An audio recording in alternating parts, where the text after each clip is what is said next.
All right, guys. Can you hear me well? Okay, perfect. Right. Um, today we're gonna talk about employability on work visas and basically how international students can find the opportunity to stay in the UK with kind of the whole thing with being international and needing a work visa to stay. Let's start with probably my introduction. My name is Fedor. And I've been in the UK for 10 years.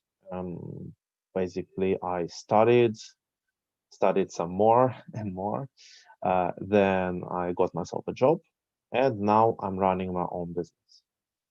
And the journey of transitioning from being a student at the university to being an employee was not easy in this country. And I don't think it should be that difficult. And today we're going to talk about how you can get employed and what difficulties I faced back then and what difficulties right now people face. And just a little bit of a background info as well. I run Goldman Professionals. Yes, you can see a bit of logo, I guess, everywhere around the slide. And what we do help internationals stay in the UK, find jobs, set up businesses, relocate to the UK as a business, and all kind of things just to ease through this transaction and through this administrative and immigration burden. Where do I start? Once I graduated from the University of St. Andrews a few years ago, during the final year, I was applying for a lot of jobs. And that was and still is the main kind of strategy. You keep on applying and applying and applying until someone asks you to join them and offers you a work visa.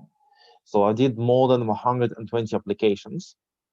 And in the end, I got myself um, basically three job offers. One was from the very early stage startup, which did not have any funding at all. So that I was able to stay in the startup. I had an offer from Big Four, and I had an offer from a small, very niche fintech financial technology company down in Brighton to join them as an intern on the minimum national wage, which did not have a work visa license and didn't know about work visas, but they liked me. And I ditched the other two options and I joined them. And as I remember, it was early August and my visa was ending end of October. And I had one clear goal. I really want to stay. So I managed to stay. I managed to do a few really interesting things in this company, which convinced them to apply for work visa sponsorship. And then they obtained the work visa for myself. And I remember I applied for the work visa literally during the last week of my student visa. So that was kind of the story. Now, getting there, getting to this point that we're applying for the visa, it was a journey. And let me tell you about kind of the big pitfalls, the big problems, the big time wasting things I used to do. So the biggest time waster was not getting high quality advice early on, and that means I used to seek lots of advice around me, and that was my career center. That was a lot of my friends who got themselves work visas, a bunch of immigration lawyers, which made it quite confusing back then. And then I decided to self-educate myself about visas and obviously lots of things you can find online on the internet. I got myself a bunch of coaches to just help me become more employable, pass the interviews, do cover letters the right way, all of things. So the number not one issue, I guess it was the start of the final year, and I did not have a UK internship. And with UK internship, things would have been easier. So that's my number one mistake. So I went to actually spend lots of time applying. And if I had this internship, it would be much easier. Number two mistake was so I prepared, but still I was kind of missing out on a few applications already. I was focused on management consulting pathway, and a few management consulting pathways were closed for me, especially in the Big Four. And that was unfortunate. So they closed down in October, and I was applying in October. So that was kind of unfortunate. Um, Another issue was when I was starting the whole thing, I did not expect I need to know about the work visa rule. I just need to know when the visa end date is, and that's there are some employers who give work visa, some employers who don't give work visas, and I just work with those who give work visas. And that was probably the biggest misconception I ever had. And that's because employers don't actually know how to hire on a work visa. Maybe they have a work visa license, but it doesn't mean that they know how the process works. If, for example, they hired someone on a work visa from abroad, not on a student visa, to come to the UK, they had to go through a very complicated process, which, for example, involves a resident labor market test, where you prove everyone that there is no worker who doesn't need a visa who will fulfill this vacancy. As a student visa, you don't need to go through this process. And another one was, for example, the minimum salary. So right now, obviously, there will be changes happening January onwards, but right now there was this. Um, for example, as international students, the minimum salary threshold is £20,800, but for everyone else, it's at least £30,000. And most employers don't know that the minimum threshold for you as a student is lower. And that's why it's your burden to figure out how the work visa actually works. It will make things much easier, and it will open up doors to you to all the companies who just don't know. And having this kind of approach, going to the company and asking them, "Do you provide a work visa?" will actually close lots of doors for you, because you go and if the instant answer in their head, "Oh, I don't know," or "It's complicated, I don't want to know about it," they'll just say no, and then you'll just miss on applying for this company, and it could have been an amazing opportunity. Another problem with this thing is, I guess, similar problem. When I was a graduate, and that was emphasized also by my university back then, is that I should apply almost exclusively to large employers, large graduate schemes. And that's all I heard. They come to the campus, I see all the emails, milk roundabouts. The large employers seem to be the only ones hiring, especially if I needed a visa. I did not think about small employers until the very, very end.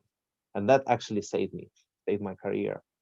Um, and that's the big misconception. You just don't think about that, you don't have to work on Google in Big Four. Big Four is Big Four consulting firms, which is PwC, EY, which is Ernst& Young, Deloitte, KPMG. That lots of smaller firms which can offer you amazing opportunities to develop professionally and can offer you very, very interesting things to do. So continuing with potential problems and issues. Um, I guess time management. So thinking, I guess that's a general thing you have to figure out. You can't just be studying, finish your degree, and then start applying for jobs. Unfortunately, it doesn't work this way. It's especially true for people who come from some Asian countries and from ex-USSR countries, this Russia, Ukraine, where our parents tell us, get good grades, focus on getting good grades, and then you focus on getting yourself a job. Unfortunately, it doesn't work this way. Today, you have to get good grades, although it's not that important, get experience, get skills, and apply for jobs all at the same time, and also have some social life. so you don't get crazy for this whole hiring process. And understanding this is really important. You need to apply early. The jobs market is very competitive. You have to stand out. You have to try really hard to stand out. The next thing, I guess, is finding passion. And that's important. It's really is very important. It wasn't my issue. I knew when I was applying for jobs, I really like to solve problems. I really like to make systems more efficient. And that's why management consulting is probably my main pathway. And I'm curious about all things around business and operations. But a lot of my friends used to apply, for example, in the field of finance. And the only reason they were applying is because it's either cool, or it's because their parents told them go do finance, or it's because they see this as that the finance companies are hiring. And these people who go without this kind of core interests in the subject they're applying for, they will lose to these people who have the passion. And if you have the passion, you have the edge. And this edge will help you with motivation, will help you in hard times, just keep on and doing these things and applying for jobs. It will help you pass the interviews. It will give you the curiosity to be interested in the thing you're applying for. And this is really important. Now, the next thing we're coming to is the interviews. Now, obviously, there are lots of things you can learn about interviews, but for me, again, passion was a critical component. And the way it's critical is, for example, you go to the interview really prepared, and from one perspective, you go to the interview, you don't really know why you're going there. You may just push yourself and make the preparations. But when you're on the interview, the interviewer, he's not inspired. Just giving the right answers is not good enough. You have to be likable. You have to build a bit of charisma on the interview. They don't hire your knowledge. They kind of hire your skills. Most importantly, they hire you. And this is a sales process. You have to sell yourself. You are the product, and hiring is a sales process. And passion is important. And for example, when I was applying for the jobs myself, and that's what I help with some of applicants, especially with Russian background, because we don't smile, we're kind of always serious, which is not the right approach. And I prepared, I remember it was another Big Four company, final interview for the office. I was prepared, over prepared. I had the presentation about blockchain before blockchain was a thing, and everything was seemed kind of great. But on the interview, it was very kind of not boring, but it was stiff. You didn't get to laugh, you didn't get to like relax. And I felt that the vibe wasn't kind of right, but I just kept on, kept my serious face, just answered everything brilliantly. And then a few weeks later, I got a rejection. And I thought, what did I do wrong?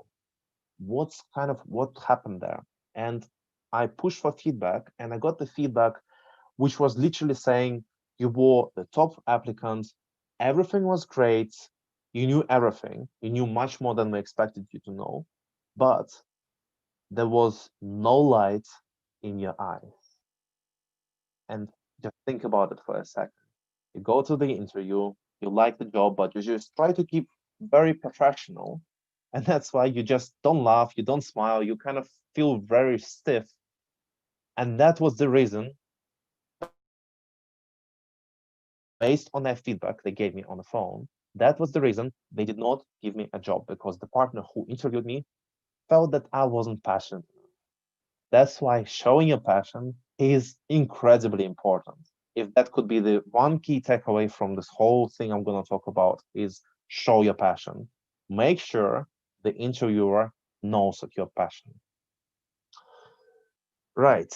Um, so that's pretty much, I guess, the core things. I guess some other things I can tell you about is about standing out. So how can you stand out to first of all get to the interview. Preparation is key, of course, so you can't just send out hundreds of CVs and then expect something will work out. It's a highly inefficient strategy, and it's spam. No one likes spam. You don't like spam. Employers don't like spam. They don't like seeing irrelevant resumes. It's annoying. Don't Please don't do that. Try to focus on a few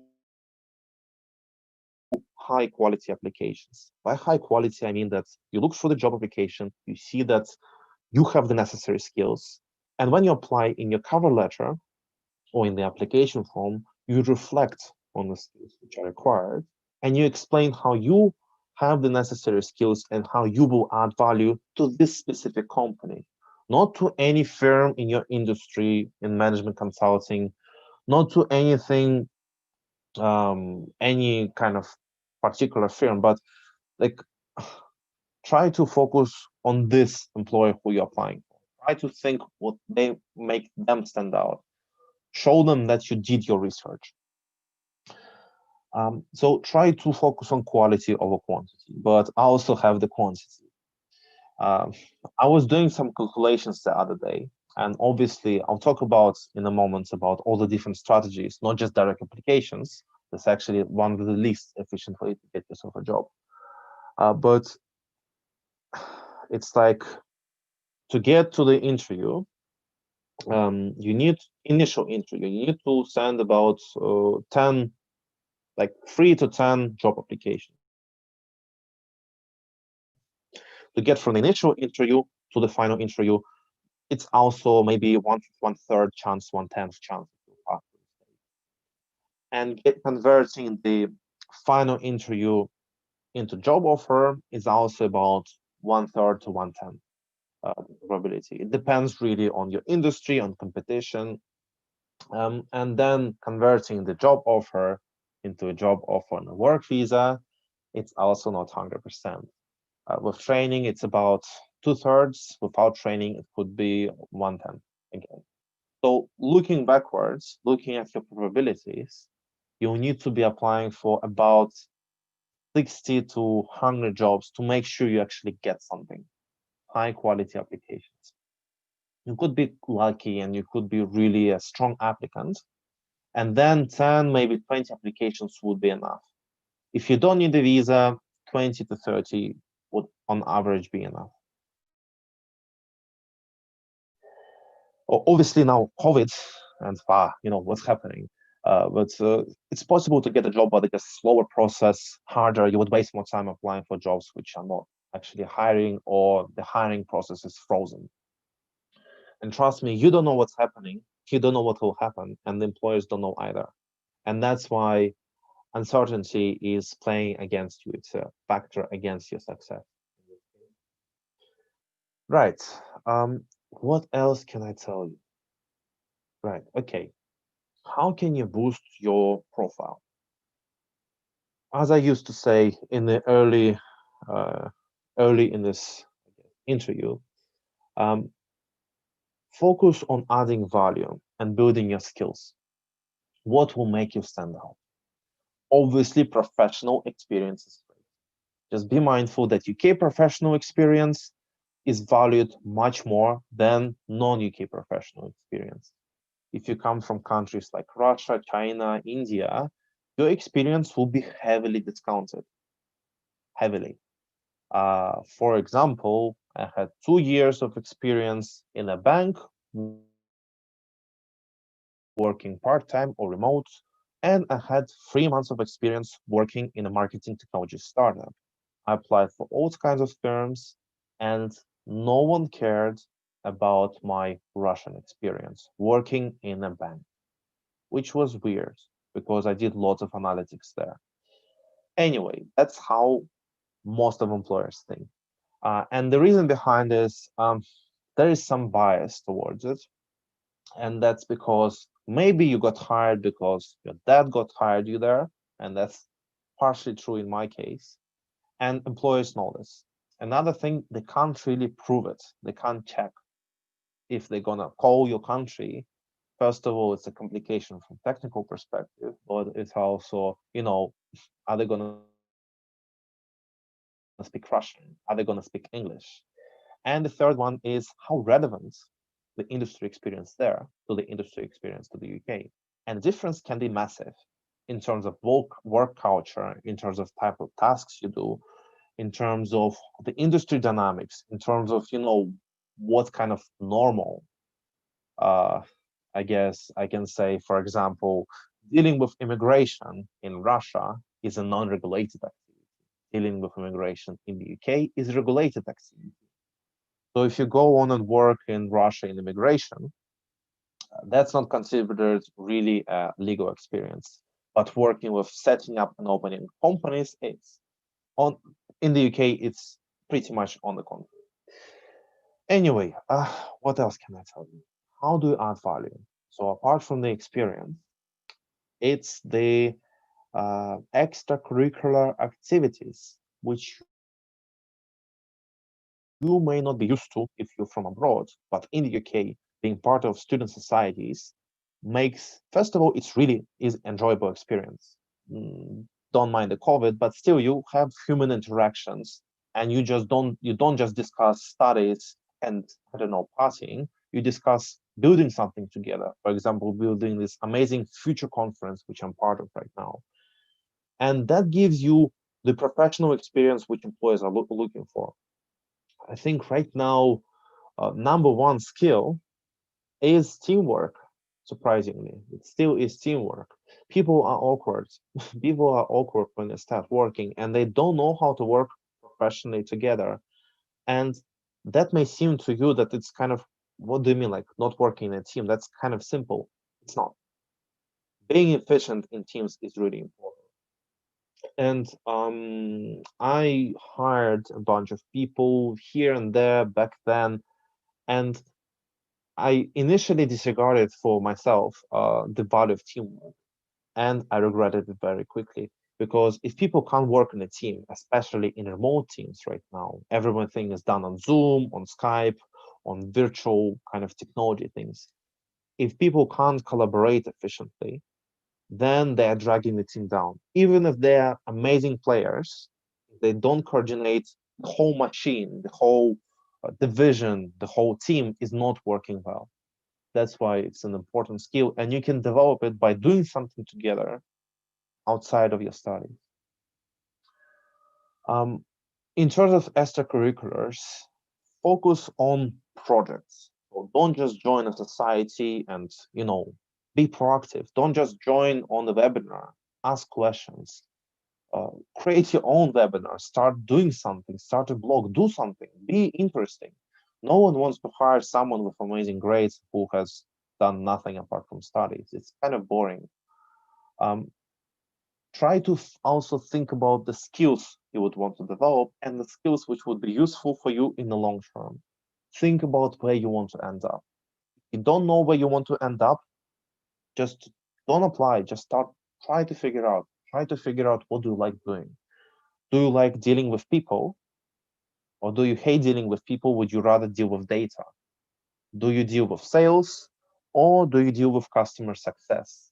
And there's a big difference.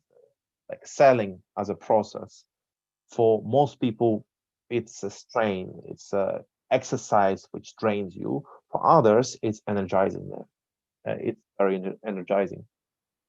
In terms of data, for example, do you like figuring out stuff on your own, or do you like to be guided by someone else? And the more you know about yourself, the more confident you are, the stronger you are as a job applicant, because you actually know yourself. And that's why you may know on the interviews there are strengths questions and weakness questions. Tell me about your greatest strength. Tell me about your greatest weakness. And it's not just a bubble. It's these questions help to identify how self-reflective you are. How much do you actually understand? How much do you give account to who you are? What else can I say?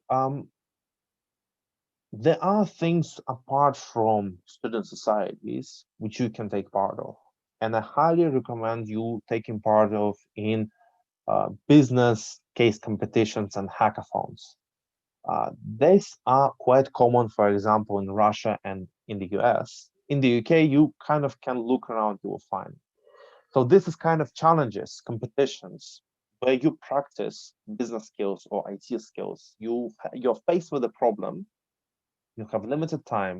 Sometimes you're doing it alone, sometimes you're doing it with teams, and you're trying to solve this problem. And this is incredible. This shows the employers all the critical skills they want to see. And here's probably a newsflash for you. Unless you're applying for a very, very niche area, employers don't care about your knowledge. If you're applying for a legal background for kind of a law firm, they don't really need to know what you know already because they train everything. Okay.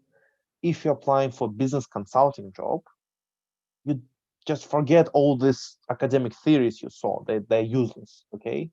They will teach you everything. If you're applying for a sales role, dealing with people is important, but it's a soft skill. It's not actually a knowledge. You may have previous experience. If it's relevant, it's a plus, but it's not always a requirement. If applying for analytics, you need to have a gist, knowing how to analyze data, knowing how to use some software. But again, for example, at uni, you would use R package or you would use some math lab, right? And most employers don't use that. If you go for simple, just round-the-mill firms, or even the large ones, your life will be pretty much in Excel. So learn how to do Excel. This is practical data skills.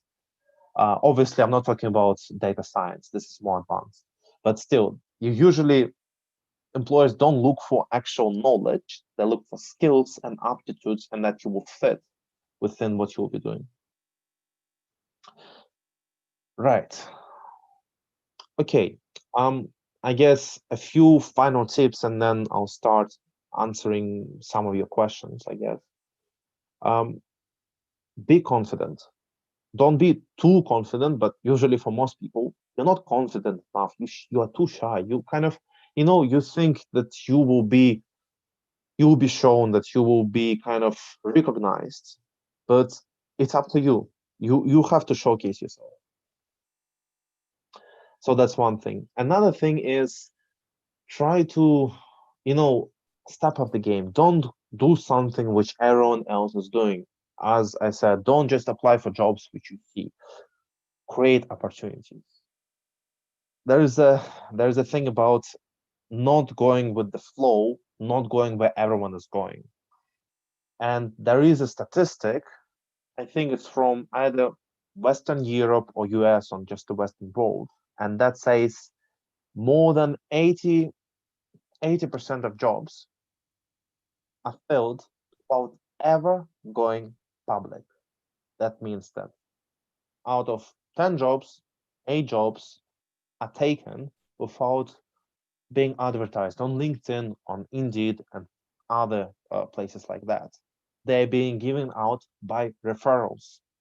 Referrals are created through your personal connections, and your personal connections can be grown through networking.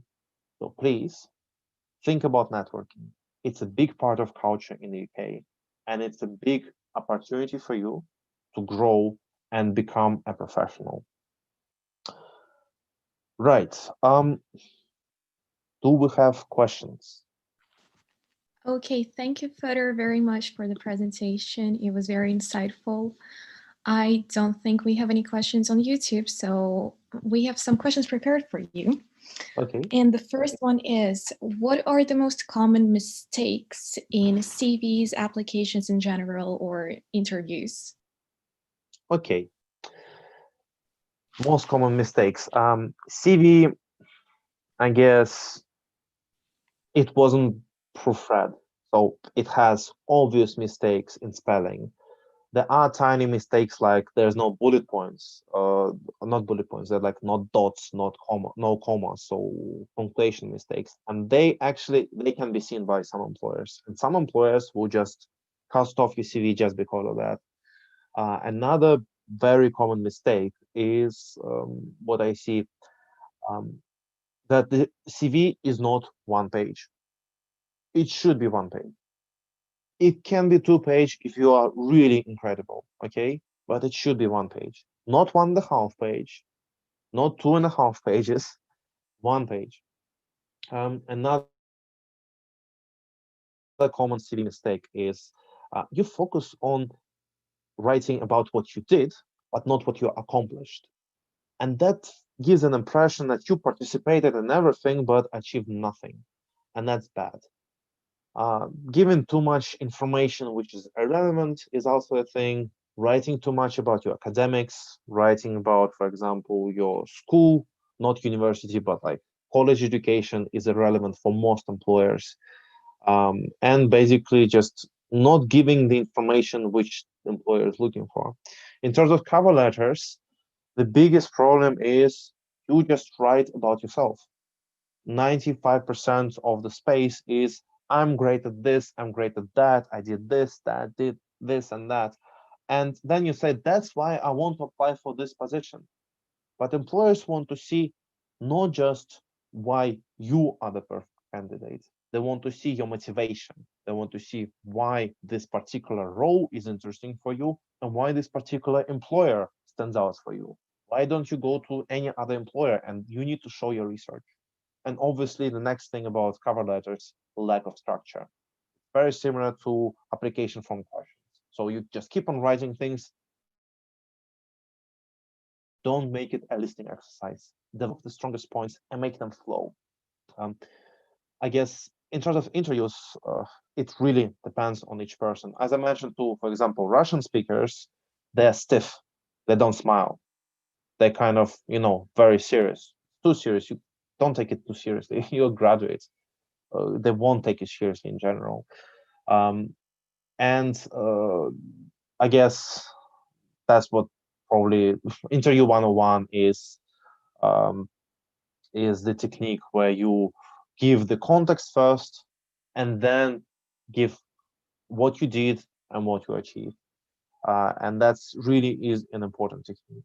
So give specifics when when the employer keeps on pressuring you about specific experience, or they ask you, tell me about the time when you did something, and you just give some generic information. When they ask you, for example, tell me a time when you work in a team, and then you answer, oh yeah, during university I worked in teams a lot. I was participating in a lot of projects, and then basically we did lots of group presentations. It's not specific enough. You need to give specific. You need to say things like, on my MN 1002 module, we were preparing a presentation in a team of four. When we're working in a team, we didn't know how to divide the work properly. So I stepped up and I decided to be a leader in this presentation. As a result, we delivered it well. There was some kind of minor issues, but in the end, we got a good grade. And after that, we actually grown as a good friends community. So we weren't just students; we became friends. This would be a better, right? Okay, and how does a student with a relatively general academic background can choose a career path? Like, how does one decide whether he or she wants to go into consulting or finance or maybe something completely different? Okay, there is a similar question, which I would say is impossible to answer because it's way too personalized, and that's what's the meaning of life? And uh, I mean, for everyone is different. Some people may have an answer. With your calling, and that's your career journey, what do you actually want to do with your life? You think about things which energize you, and you can take a bunch of online tests. That may give you a better idea if you're not sure what you like. You just pass, for example, 16 personalities test is one of the most common and easiest one, and it's actually quite good. But also you discover what you like by trying things. If you're not sure, if you're not sure where to start at something. Just pick up something, pick up what your friend is doing, get yourself some internship, work experience, try to organize a conference, try to organize, I don't know, language speaking classes and events, try to, I don't know, take part in a competition, try to do something. And this is how you will learn if you like it or not, by experience. Okay, thank you for the response. And given that many international students will need a tier 2 visa, which is the work visa, how can one convince an employer to provide that work visa, to provide the permits to stay in the UK and work there, given that all jobs are so competitive? Okay. Uh, it depends on the situation a lot. Okay. But convincing the thing about the visa, the way it works in the way I see it, it's not how career centers see it or how you may see it, but it's about forget about the visa. If employer wants you, if employer has the opportunity to give you something like a full-time job in relevant field, and if the employer can pay you a decent amount of money, visa is not a problem. If these three things are not met, there's no point discussing and convincing about the visa. If an employer doesn't like you, what's the point? If the employer doesn't have the opportunity to give to you and you can't think of the opportunity to give to you, there's no point discussing visa. If the employer can give you the opportunity but can't pay you because they don't have money, well, how are you going to be on a work visa? So if these three things, these three aspects are met, then it depends. With large employers, it's kind of impossible. They already made up their mind. But with the smaller the employer is, you can reverse the table of negotiations. You can actually tell them how to do things, and they will listen to you. The big employers don't know how it's working, as the small employers don't know this either. But the smaller the employer, the easier it is to convince. With small employer, you pretty much you'll be interviewed by the person who will hire you, who will pretty much will be the decision maker, and they will get to know you face to face. In big business, a recruiter, HR, intern, second HR, manager, director, head of compliance, head of I don't know, legal, immigration things, it's impossible. To convince, start with the positive points. Make sure that they know that you can start working. For example, if you're on a student visa, you can start working right now, subject to how many hours you are allowed to work, depending on this. Then you focus on demystifying, so that it's possible, it's not that expensive. And obviously, the best possible way to do it is delay visa negotiations until the very last minute. Make sure that they know that you will need a visa, but just don't emphasize it. And once you show your value, once you show that you're a valuable employee, it's much easier to convince. Otherwise, if you ask upfront, for most employers, it will be a dilemma of why do we care? Why do we need to spend money and time and everything just to deal with you? So the better you build your relationship, the better will be negotiations. And then the final thing is expect that it may be that you'll have to pay for the visa and for the related immigration costs and for the lawyers. And that's the reality. It's business. It has to be, it has to make commercial sense to hire you. If hiring you costs £5,000 altogether with getting a license, getting the visa, paying the visa fees, everything, the employer will be like, wow, oh, that's quite expensive. Okay. It's not that expensive. And you being an international student, you can probably afford to cover at least some part of the cost. So just be aware of this. And given the COVID situation, do you think it will become much harder for international students to get a job in the UK, or do you think it's still doable? Okay. Um, the way I think about it, you have to focus on things under your control. Coming from Russian background, I don't think about politics because I can't do anything about it. Similar with COVID, you can't really change the way it is. It will be harder, but harder doesn't mean impossible. And you focus on things which are under your control. Under your control is skills development. Under your control is growing your personal network. Under your control is applying for jobs. Under your control is preparing for the interviews. Under your control is believing in yourself.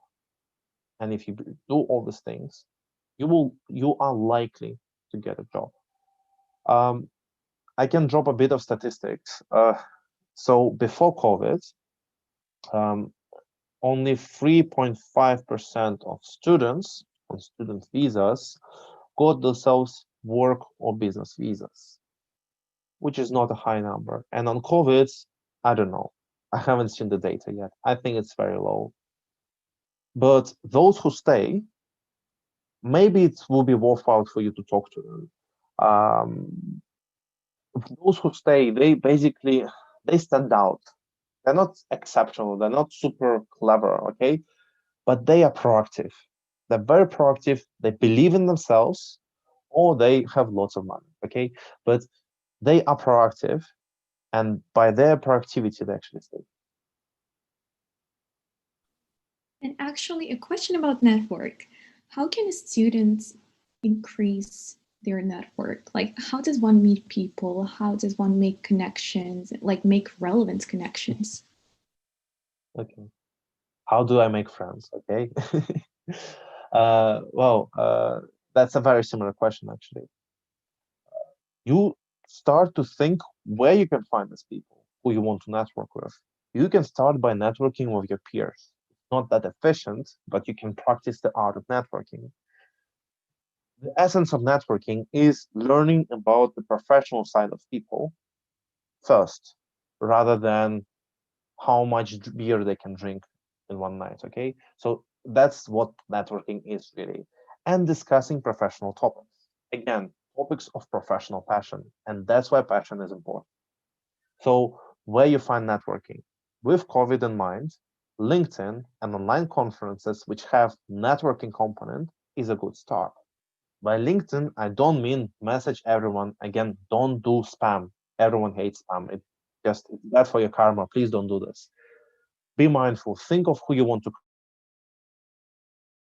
connect and why. Find all these different discussion groups about specific topics which have professionals in it. Could be management consulting discussion group. I think there's the Fishbowl. There's this kind of platform for that.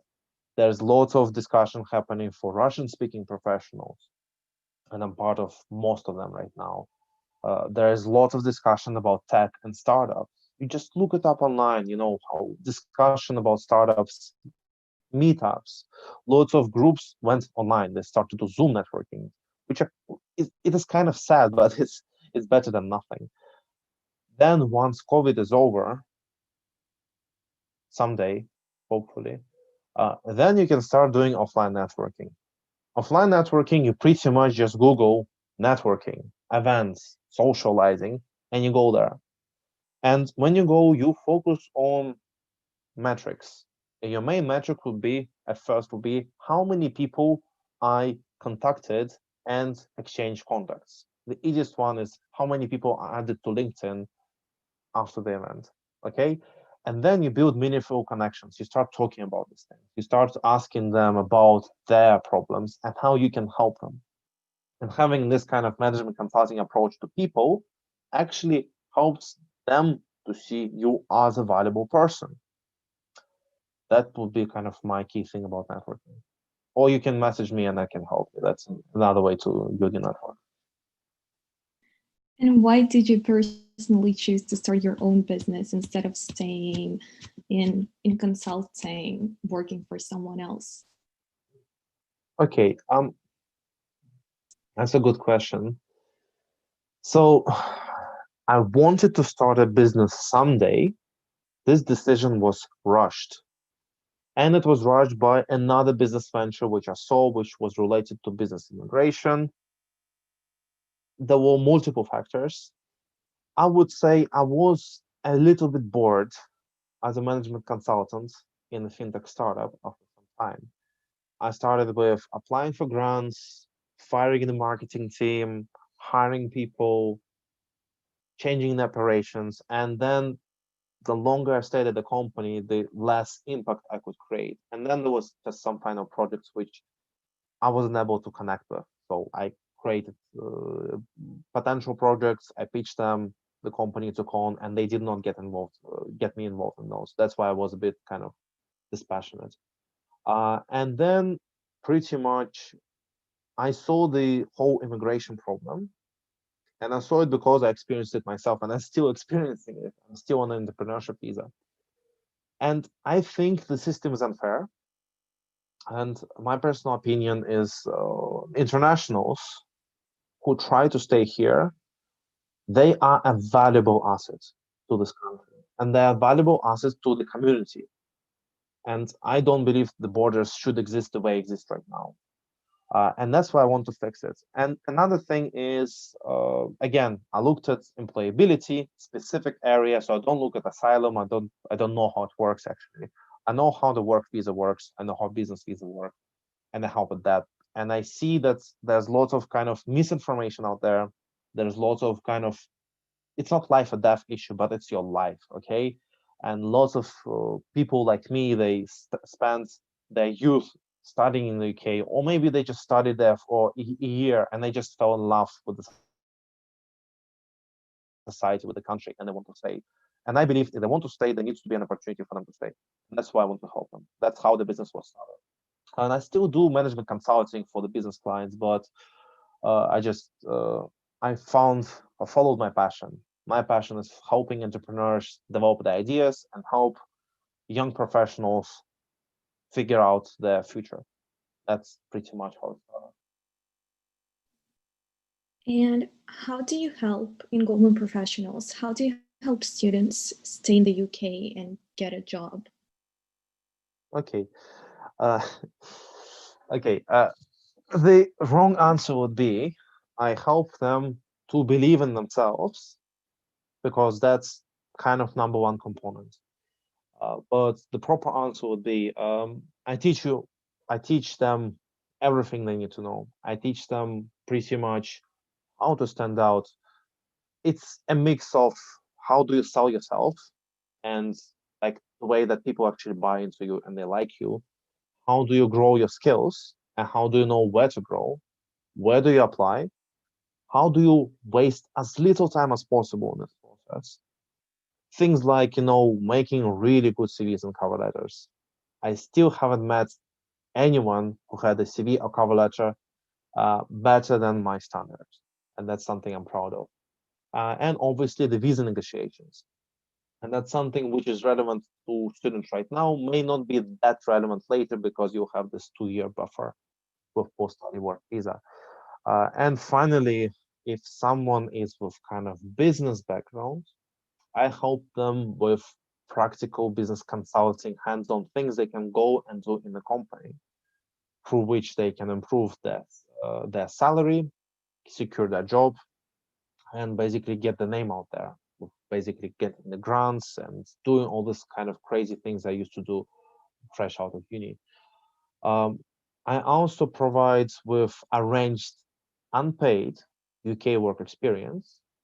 And yeah, all the kind of things with business visas, you can reach out to me. I do it jointly with very respectable law firm. Okay, thank you very much for your answers. I don't think we have any questions on YouTube. So, should we wrap it up? Sure. Yeah, guys, just hope you found it useful. And you can just drop us a line and we'll try to help you the best we can. Thank you, guys. Thank you, Daria. It's a pleasure to be here today. Thank you very much for joining us today. Bye.